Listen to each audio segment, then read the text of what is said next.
Have you ever felt like your mind is a runaway train, thoughts racing out of control, leaving you wondering, who is even in charge here? You're not alone, and the answer might surprise you. What if those thoughts, the ones that keep you up at night or pull you into spirals of worry, aren't you at all? In this video, we're diving into the heart of Buddhist wisdom to discover a life-changing truth. Your thoughts are just ripples, not your essence. Drawing from teachings like Dependent Origination, Anatta, and Mindfulness, we'll uncover how to find peace amid the chaos of your mind. From understanding why thoughts arise to discovering the freedom of letting them go. This journey offers practical tools to live with clarity and calm. Stick with us, you might just find the key to a quieter, freer you.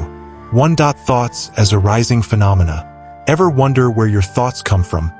Popping into your mind like uninvited guests at a quiet dinner? They seem to appear out of nowhere. One moment you're washing dishes. The next you're replaying a conversation from years ago or worrying about tomorrow's deadline. This isn't a glitch in your brain. It is the natural rhythm of the untrained mind, and Buddhism offers a profound lens to understand it. Drawing from the principle of dependent origination, Prat, Taisamup, thoughts emerge spontaneously, shaped by a web of causes and conditions, not directed by some fixed thinker sitting at the helm. They like ripples in a stream, stirred by sensations, memories, or fleeting emotions, flowing without a permanent self to orchestrate them. This perspective isn't just philosophy, it is a practical tool to find peace in the chaos of our inner world. In my own moments of quiet, I've watched thoughts bubble up. A worry about a friend, a sudden craving for coffee, a random memory of a childhood summer. They arrive unbidden, each one tied to some trigger, a sound, a feeling, a fleeting image in the mind's eye. The Buddhist teaching of dependent origination reveals that every thought has a cause, even if it is hidden from view. A sensation sparks a memory, which stirs an emotion, which births a new thought. It is a chain reaction, a dance of conditions, not the work of a singular me pulling the strings. This insight hit me deeply during a meditation retreat. Sitting still as thoughts cascaded like a river. I kept looking for the thinker, the one supposedly in charge, but found only more thoughts, each one impermanent, rising and falling on its own. This challenges our instinct to claim ownership of our minds. We assume there is a solid I behind the mental chatter. But what if that I is just another ripple in the stream? The Buddha, under the Bodhi tree, saw this clearly. Thoughts arise and pass like waves, without a permanent self to anchor them. This isn't about denying our experience but seeing it for what it is, a process, not a person. I've felt this truth in moments of mindfulness, noticing how a thought about work spirals into anxiety, then dissolves when I simply watch it without chasing its story. It is liberating to realize we don't have to fight or control these ripples. We can let them flow. For anyone feeling overwhelmed by their mind's endless chatter, this teaching offers a lifeline. You don't need to stop your thoughts, that is like trying to dam a river with your hands. Instead, observe them. Notice how they re-triggered by a sensation, a memory, or a feeling, and how they fade when left alone. This practice creates space, a chance to rest in the awareness that holds it all. It's not about escaping life's messiness but engaging with it more lightly, knowing thoughts are fleeting, conditioned, and not you. That is the gift of dependent origination. A path to freedom, one mindful moment at a time. 2. Anatta, no self. What if the you've always believed in isn't as solid as it seems, just a fleeting shadow cast by your thoughts? This question isn't just a riddle, it is at the heart of the Buddha's profound insight into anatta, or no self, as revealed in texts like the Majjhima Nikaya and Satipatthana Sutta. These teachings unravel the illusion of an unchanging I behind our thoughts, showing that what we call self is merely a mirage born from clinging to the 5 aggregates: form, feelings, perceptions, mental formations, and consciousness. Stories like those of Kamaka and Kema bring this truth to life, offering a path to freedom from the weight of a fabricated identity. This isn't about erasing who you are but seeing through the illusion to live more lightly, with clarity and peace. The Buddhist realization under the Bodhi tree wasn't abstract philosophy. It was a direct encounter with the mind's nature. He saw thoughts rising and falling, plans, worries, memories, without a permanent thinker orchestrating them. The Anatta Sutta captures this clearly. "This is not mine, this I am not, this is not myself," he said of each aggregate. Our body, form, changes constantly, aging and shifting. Feelings, like joy or frustration, come and go like passing breezes. Perceptions, how we label experiences as good or bad, are fleeting interpretations. Mental formations, including thoughts and habits, arise from conditions and dissolve. Even consciousness, the awareness of experience, is impermanent, dependent on what is being perceived. I've sat with this teaching in meditation, searching for a fixed me behind my thoughts, only to find a stream of fleeting moments, each one empty of a lasting self. This insight can feel unsettling at first. If there is no solid I, who is living this life? But that discomfort is where the magic happens. The self we cling to is a story we tell ourselves, built by identifying with these aggregates. When I catch myself thinking, "I am the one who is angry," I pause and look closer. That anger is just a feeling, triggered by a thought, tied to a memory, none of it a permanent me. The Buddhist teaching invites us to examine this directly, not to deny our experiences but to see them as processes, not a person. This shift has been a lifeline in moments of overwhelm, helping me let go of the need to defend or define myself. The story of Kamaka, a monk who wrestled with this truth, resonates deeply. He meticulously examined each aggregate: his body, feelings, perceptions, thoughts, and consciousness, searching for a self. He found nothing permanent, realizing even the sense of "I am thinking" was just another mental formation, a passing thought, not a thinker.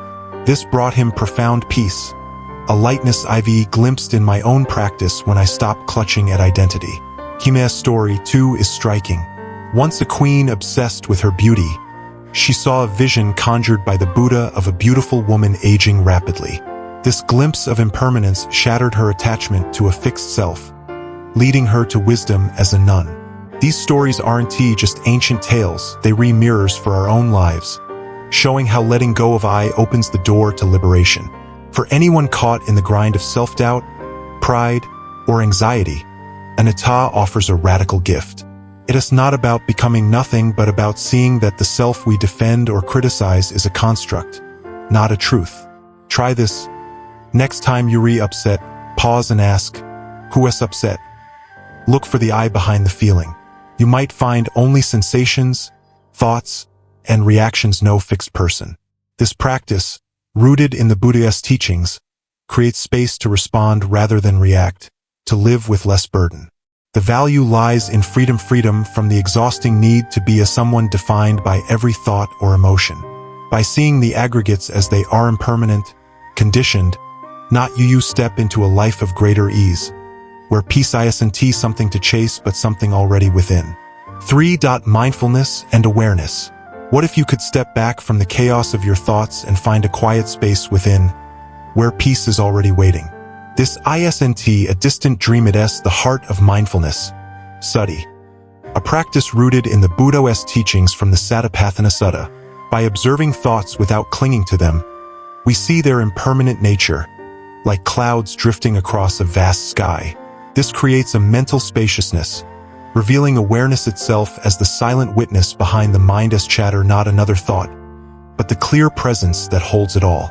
Modern science, like John Kabat-Zinn's mindfulness-based stress reduction, MBSR, echoes this ancient wisdom, showing how mindfulness rewires the brain to reduce stress and sharpen focus. This practice isn't about escaping life's storms, but learning to stand calmly within them, offering a path to freedom that anyone can walk. I've felt this shift in my own life, sitting quietly and watching thoughts flicker, plans for tomorrow. A pang of worry, a random memory. At first, ID gets swept away, chasing each thought as story. But the Satipatthana Sutta offers a different way. Notice the thought, don't judge it, and let it pass. One morning, overwhelmed by a flood of anxious thoughts, I tried this. I sat, took a breath, and simply observed. There's worry. There is a thought about work. Slowly, the thoughts lost their grip. They weren't me, they were fleeting, like ripples on water.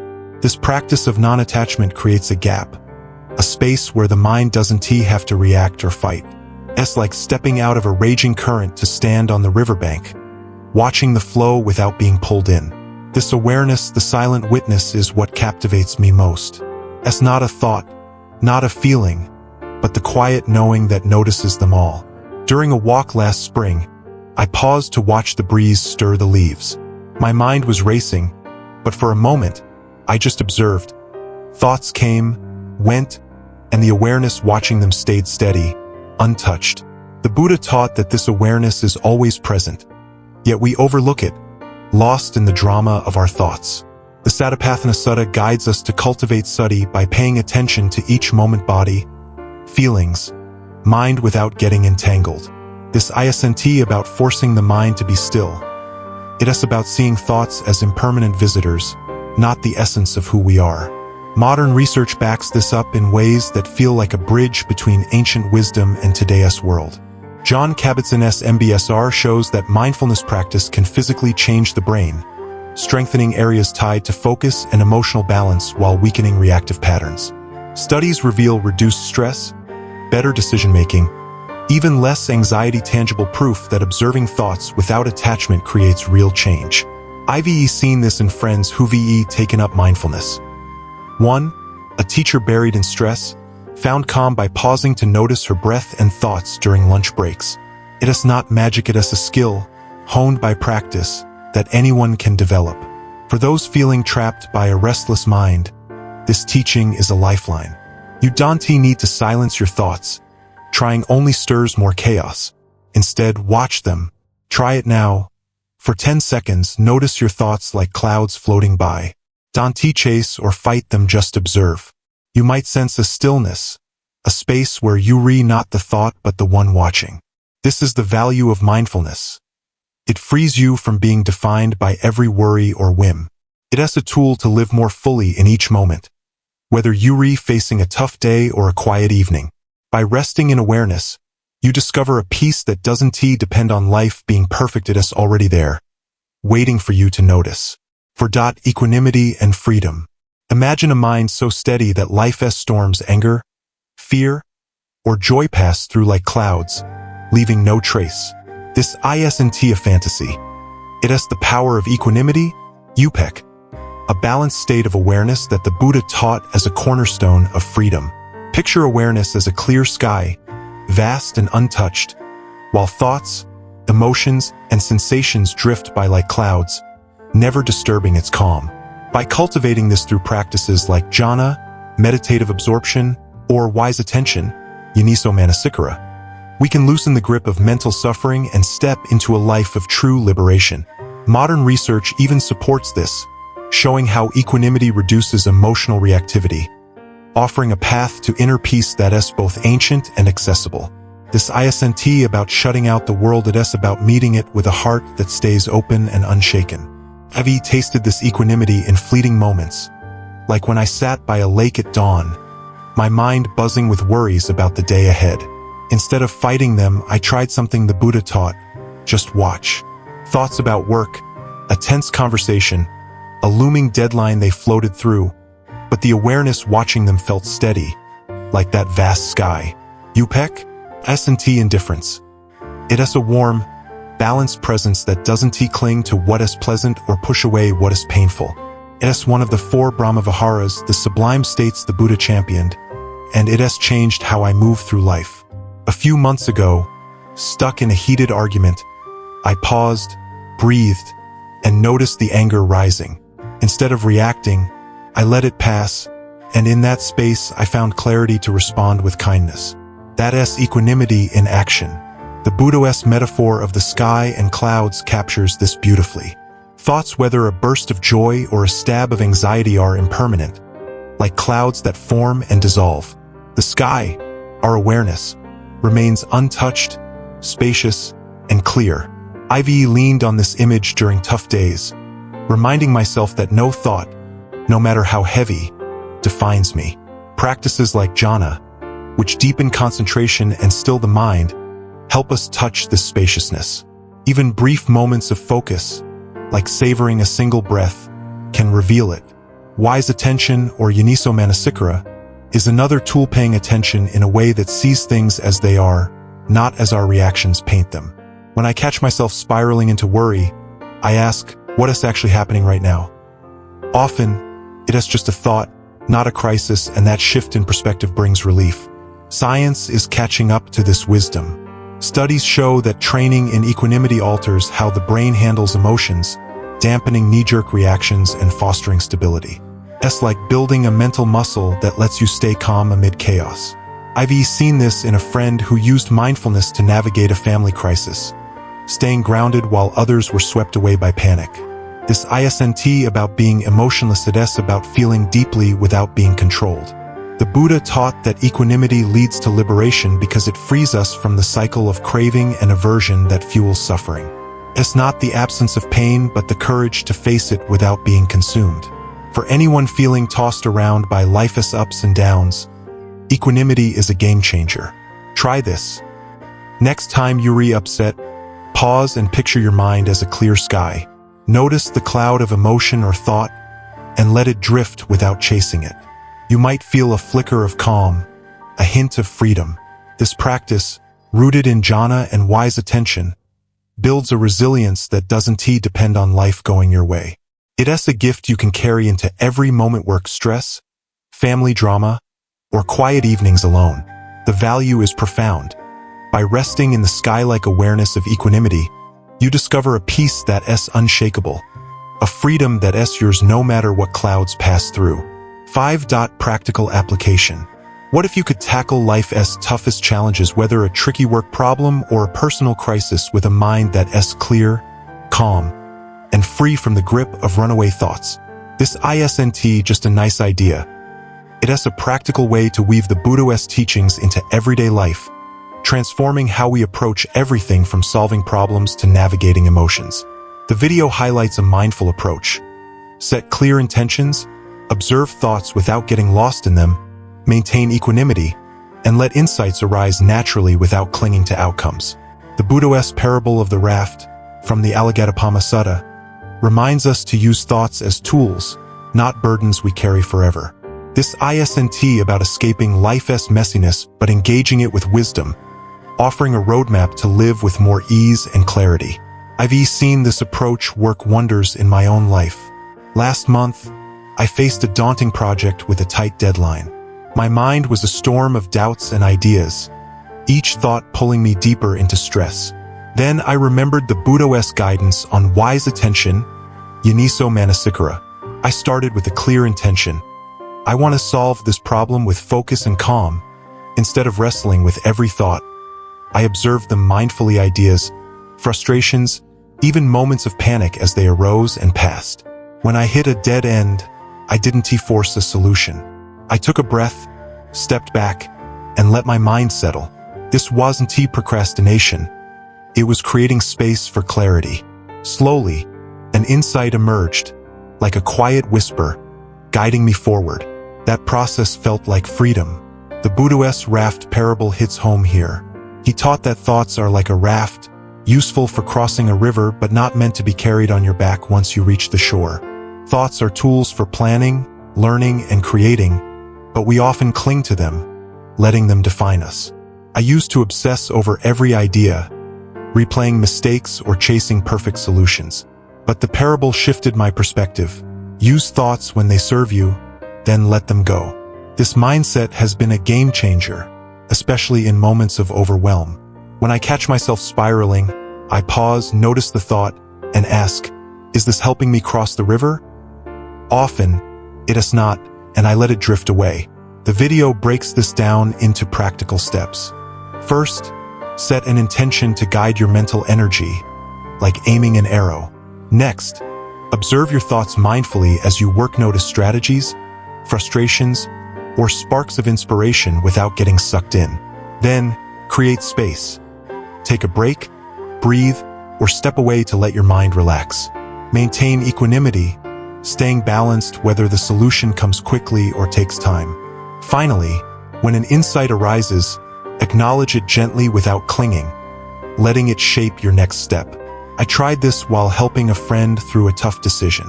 Instead of pushing advice, I listened, stayed present, and let ideas emerge naturally. The result was a conversation that felt grounded and true. For anyone feeling stuck or overwhelmed, this approach is a lifeline. It is not about suppressing thoughts or chasing perfection. It is about working with your mind as it is. Try it next time you're stressed. Pause, take 3 slow breaths, and notice the sensations in your body. Watch your thoughts without judgment. Like leaves floating down a stream, you will start to see them as tools, not masters. This practice, rooted in the Buddhist wisdom, builds a resilience that carries you through life's challenges. From math problems to family drama, the value is profound. By using thoughts wisely and letting them go, you free yourself to live fully in each moment, with a mind that is clear and a heart that is steady. That is the raft you need and the courage to leave it behind when you reach the shore. 6. Ultimate insight. What if the question that has haunted you for years, who is really in charge of my thoughts? Doesn't he need an answer because it vanishes when you look closely enough? This is the ultimate insight the Buddha offered. A truth so profound it is less about words and more about direct experience. In the Sutta, when pressed with metaphysical questions, the Buddha chose silence, pointing us not toward endless debate but toward seeing for ourselves. The question, who is thinking, dissolves when we realize thoughts are natural processes, arising and passing like waves, not tethered to a fixed self. Freedom comes from this seeing. Knowing thoughts don't define you, they simply flow. This isn't just philosophy. It is a life-changing shift that cuts through the noise of our minds, offering a peace that is always within reach. I've wrestled with this question myself, sitting in the quiet of early mornings, my mind a whirlwind of plans, regrets, and random ideas. Who is behind it all? I used to imagine a me directing the show, but the more I looked, the less I found. Thoughts about a tough conversation, a looming deadline, or even a fleeting joy came and went, unbidden, like leaves on a stream. The Buddha's silence in the Sutta resonates here. He didn't answer because the answer isn't a concept. It is a realization you touch in moments of clarity. One evening, watching the sunset, I let my thoughts drift without chasing them. The question, who is thinking, faded, and what remained was just awareness, open, still, and free. This insight flips how we see ourselves. We're so used to thinking there is a solid I running the mind, a captain steering the ship. But what if there is no captain, just the ship sailing on currents of cause and effect? Thoughts arise from conditions as sound, a memory, a feeling, and dissolve when those conditions shift. I felt this vividly during a long walk last fall, my mind buzzing with worries. Instead of fighting them, I paused and watched. A thought about work led to anxiety, then to a memory, then faded. There was no thinker orchestrating it, just a process unfolding. Seeing thoughts as natural, impermanent events, not a self, was like dropping a heavy load I didn't know I was carrying. The Sutta's silence teaches us to stop seeking a new self to replace the old one. The freedom lies in letting the question dissolve. I've found this in small moments, like when I am stuck in traffic, frustrated. Instead of asking, why am I so mad? I notice the anger as a sensation, a thought, a passing wave. It's not me, it's just happening. This shift doesn't erase emotions or thoughts. It changes how we relate to them. We stop defining ourselves by every mental flicker, and that is where peace begins. It is not about becoming something else, but seeing what is already true. For anyone tangled in the chaos of their mind, this insight is a gift. You don't need to solve the mystery of who you are. Try this. Next time your thoughts run wild, sit for a minute and watch them. Don't analyze, just see them come and go. Ask who is thinking, and notice what happens. The question might soften, even vanish, leaving a quiet spaciousness. This practice, rooted in the Buddhist wisdom, offers a freedom that doesn't depend on having all the answers. It's about living lightly, knowing thoughts are fleeting processes, not your essence. The value is clear. By letting go of the need to pin down a self, you open to a life where peace isn't chased, it is discovered, moment by moment, in the simple act of seeing things as they are. So, here we are, at the edge of a profound truth. The question, who is thinking? Doesn't he need an answer? It dissolves when you see thoughts for what they are, fleeting waves in the vast ocean of your awareness. This is the gift of the Buddhist teachings, not a philosophy to debate, but a path to live. You don't have to silence your mind or become someone new. You just need to pause, observe, and let go. Try it today. Take a moment to watch your thoughts like clouds drifting by and feel the spaciousness that is already within you. This practice can transform how you face stress, solve problems, or simply sit with the sunset. If this resonated with you, hit that subscribe button and join us for more insights to live with wisdom and peace. Share this video with someone who needs a little calm in their storm, and let us keep exploring this journey together. Hear us to finding freedom one mindful moment at a time.